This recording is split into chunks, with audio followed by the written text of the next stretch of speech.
Cindy, welcome to the show. Glad you could make it. Thank you for having me. You bet. You bet. So I'm excited to hear about Not Perfect. And why don't we start with how you came up with that name, because that's a very appealing name. I mean, it appeals to all of us.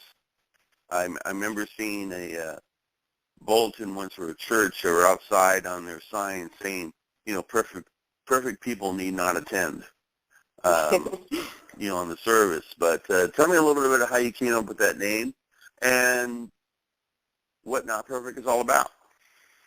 Okay, the name, actually, I know that's a gift from above because I would place such pressures on myself to be perfect. And I just heard, you know what? You're not meant to be perfect.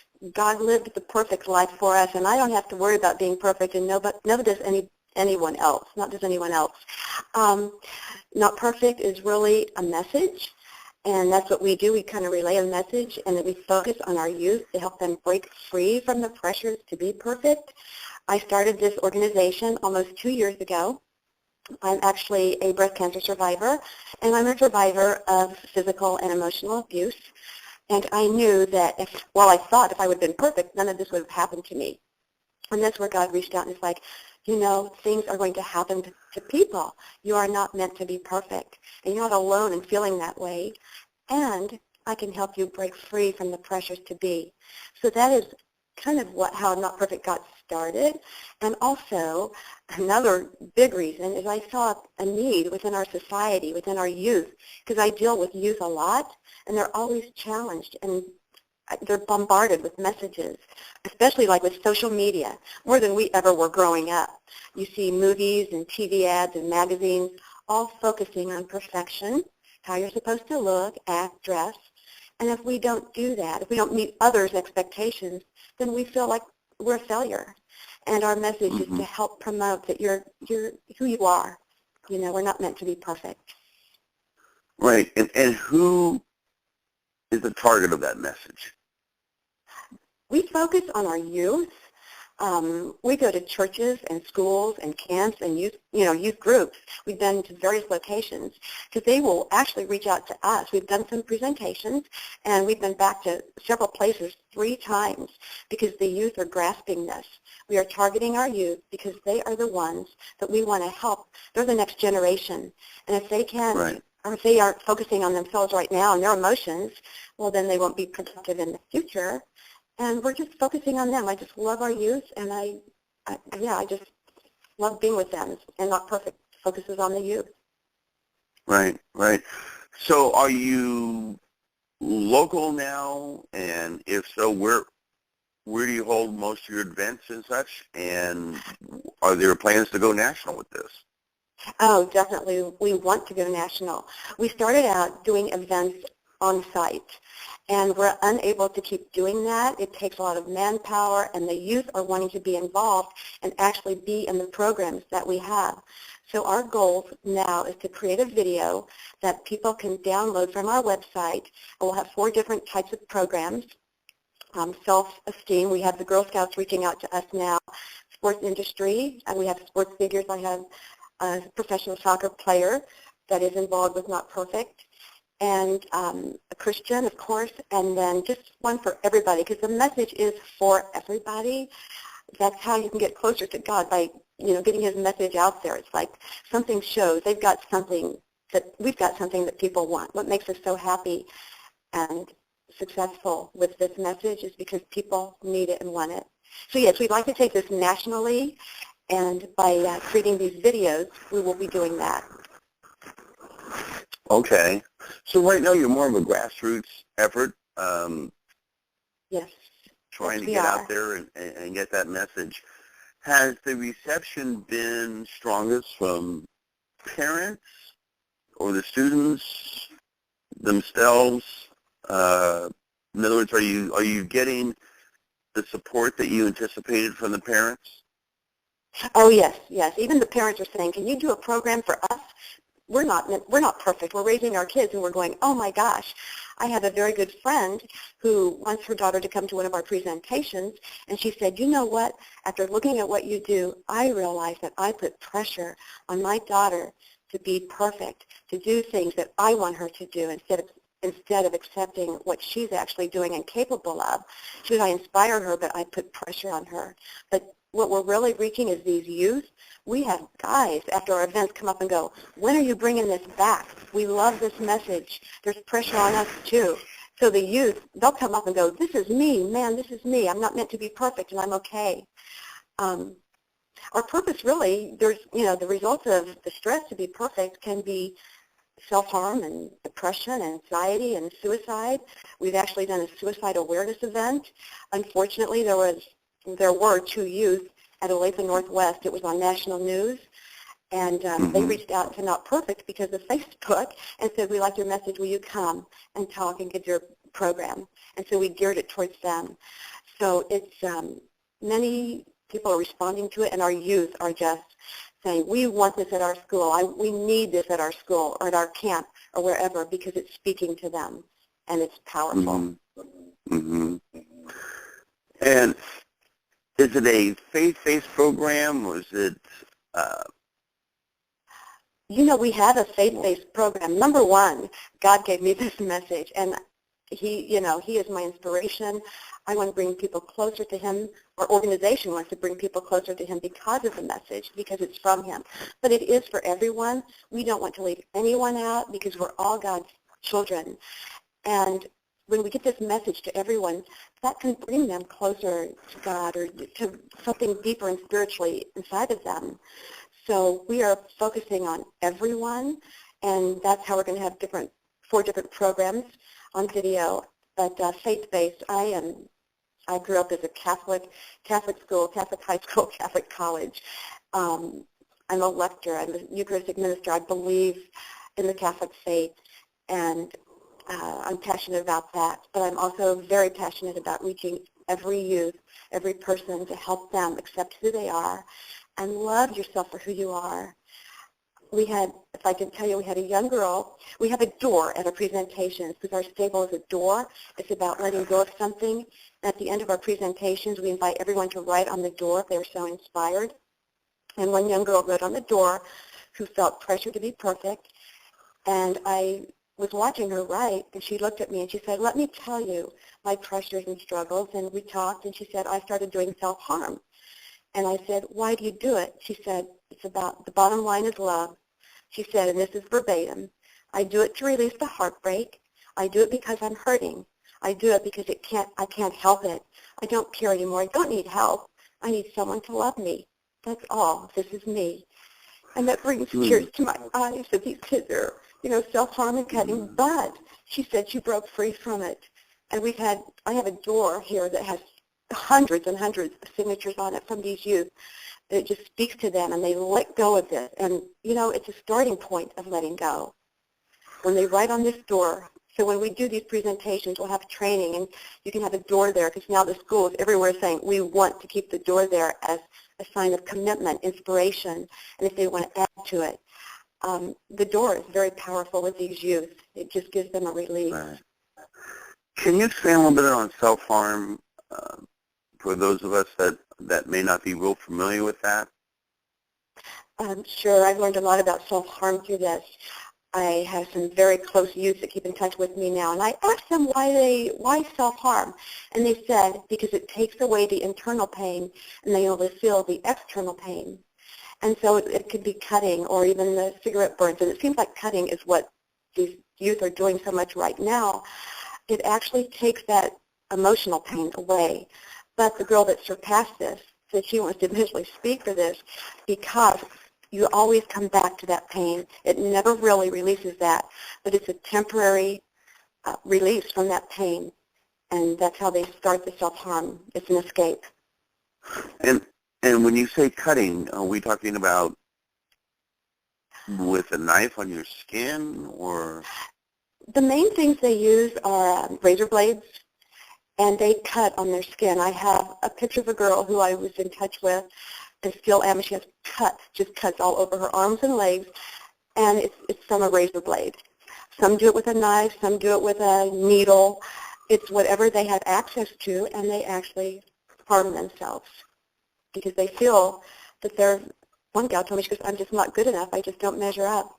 She goes, I don't measure up to anybody in society, and she was bombarded with trying to be who she wasn't meant to be. And that's what we focus on is, being yourself, loving and accepting yourself. Because once you do that, then you can make positive decisions. And if you don't love yourself, you won't have respect for yourself and others, and then it's difficult. So we focus on, we empower them to make right decisions. And our programs consist of activities. We have, the signing of the door. We start off with a prayer, Right. the perfect one. And so we have several programs that we have outlined that are very powerful, and that we have testimonies in those. And the youth, that's why we're going to implement these in schools where the youth can be involved, because they want to get up and give even 1 or 2 minute little testimonies about how they're getting through stuff, and even ones that have seen Not Perfect get up and talk about how Not Perfect has helped them, and they've been able to let go of all this stuff that's held them back and break free from cutting and depression and negativity. And a lot of people say, I broke free from others' expectations. Now it's okay to be me. I'm not meant to be perfect. It's really okay. If I could tell you, it's awesome. Of course. There's a young gal. We do a program that we talk about perfection, which we define as being entirely without fault or defect. And we go into that. And then we talked about being redeemed. And, God died on the cross for us, and it's forgiveness of sins. Redemption is forgiveness of sins. And I say, boy, and we do sin, don't we? But Jesus is there like a best friend. He would do he died for us, and we can reach out to a best friend, and that's him. He's there 24/7, or maybe your friend isn't there 24/7, but you can trust and lean on him. We talk about being fearfully and wonderfully made, which, the Bible says we are masterpieces, and wow, to be called a masterpiece is amazing. This young gal also, I love to get quotes from our youth, and I have a lot of quotes about how this has helped them. But I asked one girl, I said, she raised her hand and she said, let me tell you what fearfully and wonderfully made means to me. And this is verbatim too. She said, to be fearfully and wonderfully made means my Heavenly Father made me just the way I am supposed to be. Fears, worry, anxiety, and all my other imperfections, so that I would learn to search for and rely on Him when those imperfections take over my world. And it's true, our imperfections bring us closer to God. Without them, what would we need? They bring us closer to Him so He can replace the fear and worry and anxiety with good, positive things like hope and peace and love. And I just love when she said that. I have many comments from hosts and teachers, and we gave a presentation the day after the suicide event, and it was amazing. This was God's thing. You're supposed to be here again. It was the 3rd time at this school. And it was one of those presentations, Bill, where we're going, oh my gosh, the computer isn't working. This isn't working. And we're going, wow, nothing's really perfect. Well, we gave this presentation. The next day, a school counselor called me. And she said, Cindy, would you come and talk to me? I want to share some things with you. And she said, you know what? Not Perfect is reaching our youth, because the day after the presentation, they had several youth come forward with some very troubling issues. And she goes, I don't know what would have happened, especially one of them, if Not Perfect hadn't been there that day. So we were addressing suicide. We addressed all types of issues, and we were encouraging them, go to your teachers, go to the counselors. We know it's not always easy, but they did it. They listened. When you sometimes think they're not listening, they really are. And they went to the counselor, and thank God, because it could have been worse. So, well, are there signs that we as parents or maybe administrators, coaches or something that speak out that this youth may have issues? Or there are signs, withdrawal, negativity, not caring, to just not, loss of interest in things. sometimes you don't see a lot of the signs and you don't recognize them because you think of teens or teens, but they start withdrawing from society. They start, maybe they're self-harming, you don't realize it. Those are different issues. We were actually on Channel 5. We had the media reach out when we talked about suicide and issues regarding suicide and just self-harm and what could a parent look for. And it is looking for those signs of withdrawal, being quiet. All of a sudden your grades change, just different things in your everyday life that change. You know, losing friends, just, you know, not being motivated. Depression, because depression is the #1 cause for suicide. And so we work on all of those things, but those are signs that parents can look for, sudden changes in appetite, just different things in their everyday life that might gradually change, but then all of a sudden you just see these changes. Right, right. We are actually working, go ahead. No, I'm sorry, no, continue, please. Oh, I was just talking about some additional things that we were doing. We're working on a Bible study. It's going to be amazing. I have a young gal that's in her 20s. I met her just because I was wearing a Not Perfect shirt. And she said, I was getting coffee one morning with my husband, and she goes, you're not getting out of this place until you tell me what this is about. And I told her, and she now works with us, and she's in Mexico. She got transferred. Her husband's a minister over a church, and she still helps, and she's working on a Bible study with us. We're working on a workbook for schools. And then my husband and I are writing a book for couples. It's an interactive book as well. So I just wanted to add that those are additional things that we are working on that will be available in the future. And where can we get more information on this?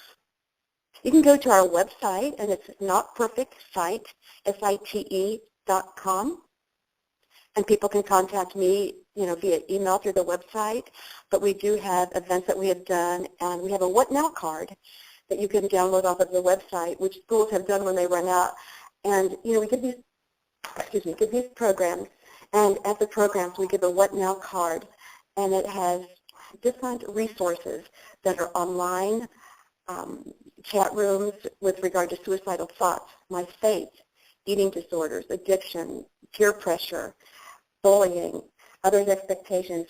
There's a 3-step action plan on this card, and you can get that off of our website as well. We have one for adults and youth, and the youth love this. There's blanks on it where they can fill out other resources as well that are helpful to them. Okay. But you can get more information on our website. Okay, and also, folks, you can go to CatholicSportsCenter.com, and on the right-hand side, you'll see the Not Perfect link as well. So there's a variety of ways you can do that. You can always Google and such.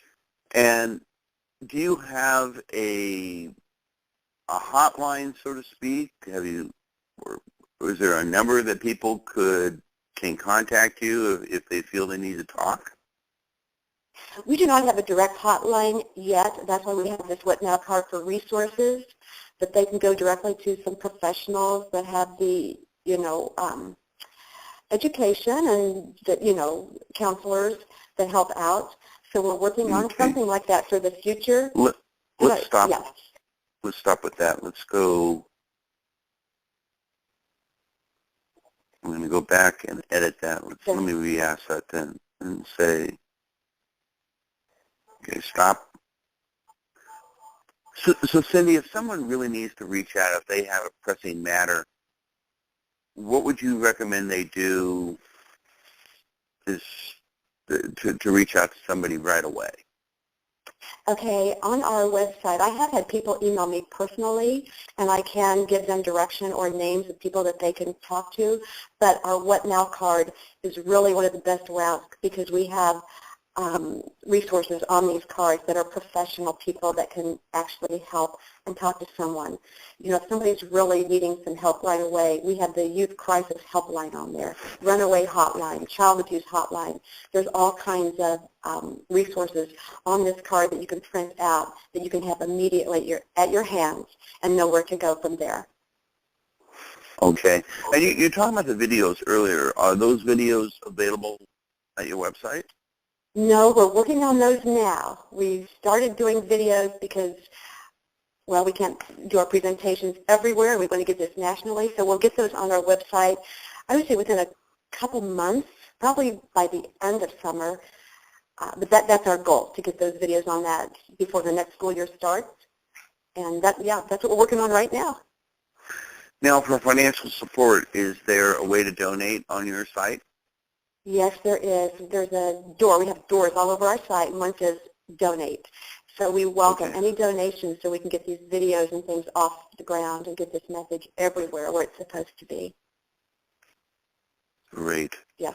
Okay. Well, Cindy, this has been marvelous. Thank you so much for taking the time, joining us here on the show. And we look forward to seeing the growth of Not Perfect and seeing it get out there. What a great ministry and a great cause, a great service. So thank you again for taking the time to be with us today. Oh, thank you. Very honored to be on your program and get this powerful message out there. It's needed right now. Well, great. Well, thank you so much, and may God bless. God bless you. Thank you.